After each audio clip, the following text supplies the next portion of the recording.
మొత్తంగా పాక్ పన్నుతున్న అన్ని కుయుక్తులను చాలా అప్రమత్తమై తిప్పికొడుతోంది భారత సైన్యం.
ప్రస్తుతం చూస్తున్నాం, బ్లాక్అవుట్ కారణంగా విద్యుత్ బంద్ చేశారు. భారత్ పాక్ యుద్ధం ప్రారంభమైంది. మోదీతో అజిత్ దోవల్ భేటీ అయ్యారు. మొత్తం అన్ని అంశాలను నిశితంగా పరిశీలిస్తున్నారు మోదీ. మరోవైపు అక్కడ తాజా పరిస్థితులన్నీ కూడా నిశితంగా పరిశీలిస్తున్నారు. అత్యవసర పరిస్థితులు ఎదుర్కొనేందుకు వీలుగా ఈ చర్యలు తీసుకున్నట్టుగా సమాచారం అందుతోంది. పంజాబ్లో గురుదాస్పూర్ జిల్లాలో రాత్రిపూట విద్యుత్ నిలిపివేయలు ఇప్పటికే కేంద్ర ప్రభుత్వంతో రాష్ట్ర ప్రభుత్వం ఆదేశాలు జారీ చేస్తుంది. జిల్లా వ్యాప్తంగా రాత్రి నుంచి ఉదయం 5 గంటల వరకు పూర్తిగా కరెంట్ నిలిపేయాలని చెప్పింది. జయశంకర్తో ఆల్రెడీ మాట్లాడారు అమెరికా విదేశాంగ మంత్రి రూబియో. అటు పాకిస్తాన్ ప్రధానితో మాట్లాడారు. మరోవైపు పాకిస్తాన్ ప్రధాని షెహబాజ్ షరీఫ్ ఇంటి సమీపంలో పేలుడు సంభవించడంతో ఆయన ఇంటిని ఖాళీ చేసినట్టుగా వార్తలు వస్తున్నాయి. సో మొత్తంగా పాక్ దాడులు భారత సైన్యం తిప్పికొడుతోంది. గగనతల రక్షణ వ్యవస్థలతో డ్రోన్ దాడులు నిర్వీర్యం చేస్తోంది. జమ్మూ యూనివర్సిటీకి సమీపంలో 2 డ్రోన్లు ధ్వంసం చేస్తుంది. మొత్తం S-400, L-70 లాంటి అధునాతన సాంకేతిక సిస్టమ్స్తో పూర్తి స్థాయిలో పాక్ కుయుక్తులను తిప్పికొడుతోంది భారత సైన్యం. ఇప్పటికే Pakistan air warning systems Indian army ధ్వంసం చేస్తుంది. రాజౌరి సెక్టార్లో భీకర కాల్పులు జరుగుతున్నాయి.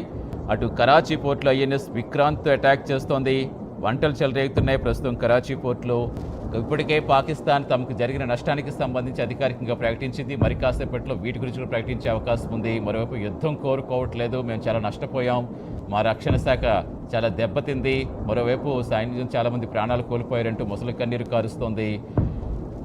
ఒకవేళ కవ్వింపు చర్యలకు దిగితే ధీటుగా సమాధానమిస్తామని రాజ్నాథ్ సింగ్ ఈరోజు మధ్యాహ్నమే చాలా గట్టిగా వార్నింగ్ ఇచ్చారు. వార్నింగ్ ఇచ్చిన కాసేపటికే పాక్ మళ్ళీ తన ఉగ్రబుద్ధి చూపించింది. తన బలగమేంటో తెలియకుండా, తన సామర్థ్యం ఏంటో అంచనా వేసుకోకుండా ఇటు ఒక్కసారిగా 15 నగరాలపై దాడికి యత్నించింది.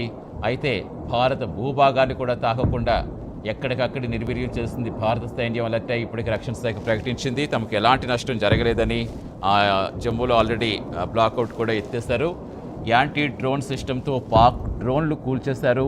పంజాబ్ అమృత్సర్లో విద్యుత్ నిలిపేశారు. అటు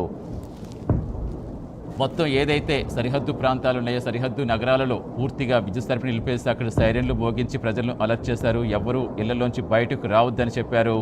విద్యుత్ నిలిపేయాలని, అలాగే మెయిన్గా పంజాబ్లో గురుదాస్పూర్ జిల్లాలో రాత్రిపూట విద్యుత్ నిలిపేయాలని కేంద్ర ప్రభుత్వంతో పాటుగా రాష్ట్ర ప్రభుత్వం కూడా ఆదేశించింది. జిల్లా వ్యాప్తంగా రేపు ఉదయం 5 గంటల వరకు పూర్తి కరెంట్ నిలిపేయాలని ఆదేశించింది. ఒక్క సెంట్రల్ జైళ్లకు, ఆసుపత్రులకు మినహాయింపు ఇచ్చినప్పటికీ కిటికీలతో సహా అన్ని మూసి ఉంచాలని చెప్పింది. బ్లాక్అవుట్ కారణంగా అన్ని ప్రధాన నగరాల్లోని ఏదైతే సరిహద్దు ప్రాంతాలు ఉన్నాయో అన్ని ప్రధాన నగరాలు విద్యుత్ నిలిపేస్తుంది. మరోవైపు IPL మ్యాచ్ జరుగుతున్న ధర్మశాలలో కూడా ఆ విద్యుత్ సరఫరా నిలిపేయడంతో ఇమీడియట్గా ప్రేక్షకుల్ని బయటకు వెళ్ళిపోవాలని చెప్పారు. మ్యాచ్ కూడా నిలిపేశారు. సో మొత్తంగా పాక్ జరుపుతున్న దాడులను చాలా వ్యూహాత్మకంగా భారత సైన్యం తిప్పికొట్టింది. గగనతల రక్షణ వ్యవస్థలతో డ్రోన్ దాడులు నిర్వీర్యం చేస్తుంది. S-400, L-70 లాంటి అధునాతన సిస్టమ్స్తో డ్రోన్లను నిర్వీర్యం చేస్తుంది.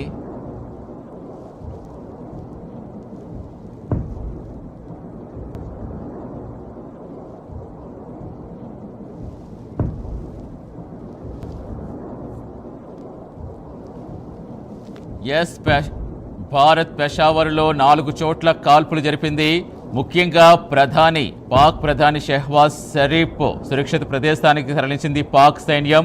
ఆయనకి ఇంటి సమీపంలో భారీ పేలులు జరగడంతో పెషావర్లో 4 ప్రాంతాల్లో భారీ పేలులు జరిగాయి.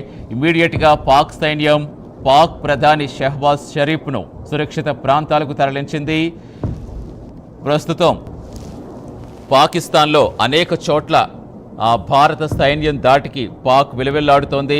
అటు కరాచీ పోర్టులో INS విక్రాంత్తో దాడులు చేయడంతో అక్కడ భారీగా మంటలెగిసిపడుతున్నాయి. మరోవైపు పాక్ ఎయిర్ వార్నింగ్ సిస్టమ్ని ఇండియన్ ఆర్మీ ధ్వంసం చేసింది. అటు రాజౌరి సెక్టార్లో భీకర కాల్పులు జరుగుతున్నాయి. అటు జమ్మూలో యురి సెక్టార్లో పాక్ దాడులు చేసింది. పాక్ దాడులు తిప్పికొడుతుంది సమర్థవంతంగా భారత్.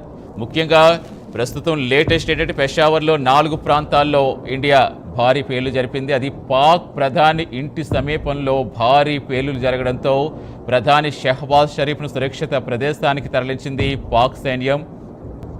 ప్రస్తుతం పాకిస్తాన్ చిగురుటాకులా వణికిపోతుంది. భారత సైన్యం దెబ్బేంటో రుచి చూస్తోంది. అటు తన బలమేంటో బలగమేంటో సామర్థ్యమేంటో తెలియకుండా భారత్పై కయ్యానికి కాలు దువ్వి ఇప్పుడు తగిన మూల్యం చెల్లించుకుంటుంది. ఇప్పటికే మేము చాలా నష్టపోయామంటూ ముసలి కన్నీరు కారుస్తోంది. యుద్ధం కోరుకోవట్లేదంటూ పాక్ చెబుతోంది. ప్రపంచం ముందు కేవలం తన ఉనికి చాటుకునే విధంగా అనవసరంగా కయ్యానికి కాలు దువ్వి తగిన మూల్యం చెల్లించుకుంటోంది పాకిస్తాన్.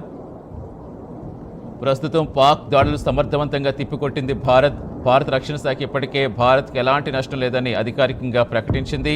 ఇస్లామాబాద్లో పాక్ ప్రధాని ఇంటి సమీపంలో భారీ పేలులు జరగడంతో సురక్షిత ప్రాంతానికి షెహబాజ్ షరీఫ్ను తరలించింది పాక్ సైన్యం.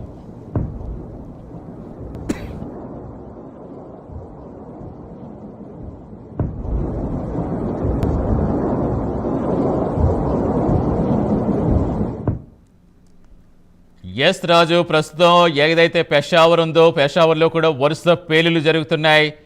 పాక్లో మొదలైన భారత సైనిక చర్య ఆల్రెడీ పాక్లో మొదలైందని చెప్పుకోవాలి. ఇంకా యుద్ధం స్టార్ట్ అయింది.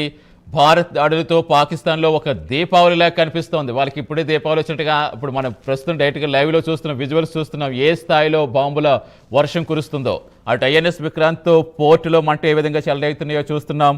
మరోవైపు Pakistan air warning system Indian army ధ్వంసం చేయడం చూస్తున్నాం. సో ఇప్పటికే షెహబాజ్ షరీఫ్ పిరికి పందల తన ఇంటి నుంచి కూడా పాక్ సైన్యం ఇప్పటికే తరలించిన సురక్షిత ప్రాంతాలకి. అసలు ఏం జరుగుతోంది, ఇప్పుడు నెక్స్ట్ స్టెప్ ఏంటి, ఏమై ఉండొచ్చు అనుకోవాలి? ఖచ్చితంగా సతీష్, ఇప్పుడే మనకు సమాచారం అవుతుంది.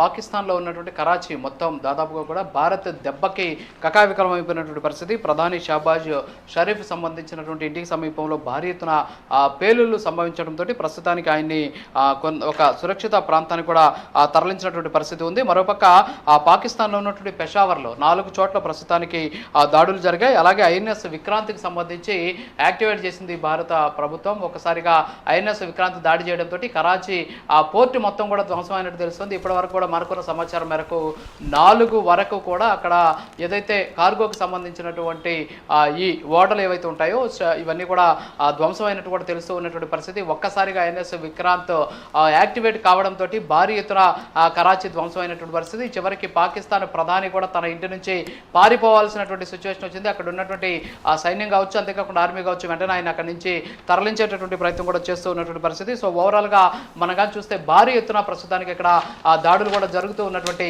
సిచ్యువేషన్ ఉంది. అయితే మొత్తానికి ఇక్కడ మనం కానీ చూస్తే షహబాజ్ షరీఫ్తో పాటు మొత్తం కూడా అంటే ఈ వ్యవస్థ ఏదైతే ఉందో ఈ వ్యవస్థనంతా కూడా యాక్టివేట్ చేసినటువంటి సిచ్యువేషన్ ఉంది. సో ఆ యాక్టివేట్ చేసినటువంటి సిచ్యువేషన్ ఏదైతే ఉందో దీనికి సంబంధించి ఐఎన్ఎస్ విక్రాంతి ఇప్పటికే యాక్షన్లో కూడా దిగినటువంటి పరిస్థితి ఉంది. అయితే మొత్తానికి మనం చూస్తూ ఉన్నాం, ఓవరాల్గా చూస్తే కరాచీ మొత్తం కూడా ధ్వంసమైంది. కరాచీ పోర్ట్ అంతా కూడా ధ్వంసమైనట్టు కూడా మనకు స్పష్టంగా కూడా తెలుస్తూ ఉన్నటువంటి సిచ్యువేషన్ కనిపిస్తుంది. ఇప్పటికి మనకు అందుతున్నటువంటి సమాచారం మేరకు పెషావర్లో 4 చోట్ల భారీ ఎత్తున దాడులు కూడా చేసినటువంటి పరిస్థితి. సో దీంతో పాటు ఎక్కడ చూసినా సరే బాంబుల దాడులతోటి పాకిస్తాన్ అంతా కూడా ఆందోళన చెందుతూ ఉన్నటువంటి పరిస్థితి అయితే ఉంది. సో మొత్తం ఎటువైపు చూసినా సరే భారత్ నుంచి వెళ్ళేటటువంటి మిసైల్స్ కావచ్చు, అంతేకాకుండా భారత్ సంబంధించినటువంటి జెట్ ఫైటర్స్ అన్ని కూడా దాడులు చేస్తూ ఉన్నటువంటి పరిస్థితి. పాకిస్తాన్కి ఒక రణరంగాన్ని తలపిస్తూ ఉన్నటువంటి సిచ్యువేషన్ ఉంది. అక్కడ ఉన్నటువంటి ప్రాంతాన్ని చూస్తుంటే ఇస్లామాబాద్లో భారీ ఎత్తున అక్కడ బాంబులకు సంబంధించినటువంటి బాంబుల వర్షం కూడా కురుస్తూ ఉన్నటువంటి సిచ్యువేషన్ ఉంది. మొత్తం పాకిస్తాన్లో ఉన్నటువంటి ప్రధాన నగరాలన్నీ కూడా అతలాకుతలం అయిపోతూ ఉన్నటువంటి సిచ్యువేషన్ ఉంది. భారత్ చేస్తూ ఉన్నటువంటి ఈ దాడి, భారత్ చేస్తున్నటువంటి ఈ అటాక్ ఏదైతే ఉందో దీంతో ఒక్కసారిగా పాకిస్తాన్ చిగురుటాకులా వణికిపోతూ ఉన్నటువంటి పరిస్థితి. పెషావర్లో వరుసగా ఇప్పటి వరకు 4 చోట్ల ప్రస్తుతానికి బాంబుల దాడులకు సంబంధించినటువంటి జరిగినట్టు కూడా తెలుస్తూ ఉన్నటువంటి సిచ్యువేషన్ ఉంది. సో మొత్తానికి పాకిస్తాన్ ప్రధాని షహబాజ్ షరీఫ్ ఎవరైతే ఉన్నారో ఆయన ప్రస్తుతానికి సురక్షిత ప్రాంతానికి కూడా తరలించినటువంటి సిచ్యువేషన్. సో ఇప్పటి వరకు మనకు అందుతున్నటువంటి సమాచారం మేరకు ఓవరాల్గా మొత్తం కూడా అంటే ఎక్కడికక్కడ పాకిస్తాన్కి సంబంధించినటువంటి ప్రధాన ప్రాంతాలు ఏవైతే ఉన్నాయో వీటన్నిటినీ కూడా ఇప్పటికే దాదాపుగా కూడా ధ్వంసం చేస్తున్నటువంటి పరిస్థితి ఉంది. కరాచీకి సంబంధించినటువంటి పోర్టు మీద కూడా ప్రస్తుతానికి అటాక్ జరిగినట్టు కూడా మనకు తెలుస్తూ ఉన్నటువంటి పరిస్థితి. సో ఓవరాల్గా చూస్తే వారు వన్ సైడ్ అయింది. పాక్ ఆర్థిక వ్యవస్థకు భారీ నష్టం చేకూరే విధంగా ప్రస్తుతానికి అక్కడ ఉన్నటువంటి ఏదైతే ఈ పోర్ట్ ఏదైతే ఉందో ఆ పోర్టుకు సంబంధించి ఈ అటాక్ కూడా చోటు చేసుకున్నటువంటి పరిస్థితి. ఈ అటాక్తో ఒక్కసారిగా అక్కడ ఉన్నటువంటి భారీ ఎత్తున ఇది చోటు చేసుకోవడంతో అక్కడ ఉన్నటువంటి భారీ నష్టం కూడా సంభవించినటువంటి పరిస్థితి అయితే ఉంది. అలాగే పాక్ ప్రధాని షహబాజ్ షరీఫ్ ఎవరైతే ఉన్నారో ఆయన ఇంటి దగ్గర జరిగినటువంటి ఈ దాడిలో భారీ ఎత్తున నష్టం కూడా సంభవించినటువంటి పరిస్థితి. ఈ నష్టానికి సంబంధించి కూడా ప్రస్తుతానికి ఏదైతే అక్కడ ఉన్నటువంటి సైన్యం కూడా ఉలిక్కిపడింది.